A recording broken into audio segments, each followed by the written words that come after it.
حضرت علی نے فرمایا اگر کوئی تم سے جلتا ہے تو بجائے غصہ ہونے کے ان کی جلن کی قدر کرو، کیونکہ یہ وہ لوگ ہیں جو تم کو خود سے بہتر سمجھتا ہے۔ حضرت علی نے فرمایا لوگوں سے ڈرنا چھوڑ دو، کیونکہ رزق اور عزت کسی کے ہاتھ میں نہیں ہے، اللہ جیسے چاہے بے حساب دیتا ہے۔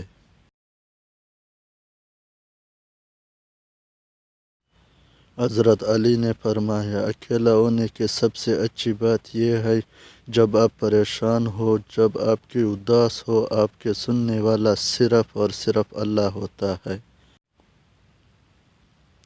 حضرت علی نے فرمایا پوچھا گیا اگر کوئی اپنا بھول جائے تو کیا کیا جائے؟ فرمایا کوئی اپنا ہو کبھی بھول نہیں سکتا، اور جو بھول جائے وہ اپنا نہیں ہوتا۔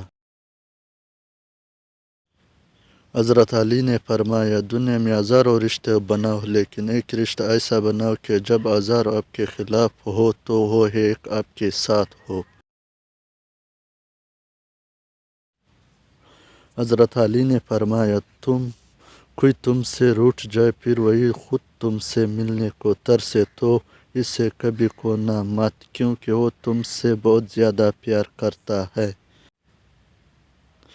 حضرت علی نے فرمایا کر تم اس وقت مسکرا سکتے ہو جب تم پوری طرح ٹوٹ چکے ہو، تو یقین جانو دنیا میں تمہیں کبھی کوئی نہیں توڑ سکتا۔ حضرت علی رضی اللہ تعالیٰ عنہ نے فرمایا مت بھاگو ان کے پیچھے جن کو تمہارے آگے اور بھی لوگ نظر آتے ہیں۔ حضرت علی نے فرمایا جو دعا قبولیت میں وقت لیتی ہے پھر وہ دعا قبول ہو جانے پر وقت ہی بدل دیتا ہے۔ حضرت علی نے فرمایا زندگی میں پریشان مت ہوا کرو، کیونکہ ٹھوکریں ہمیشہ انہیں لگتے ہیں جنہیں اللہ نے تھامنا ہوتا ہے۔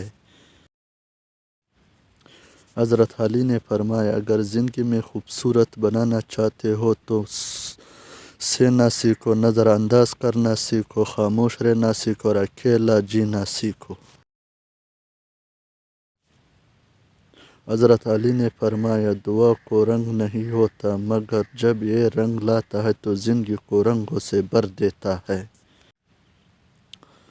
حضرت علی نے فرمایا تنہائی میں گناہ سے بچو، کیونکہ اس کی گواہی اللہ تعالیٰ خود دے گا۔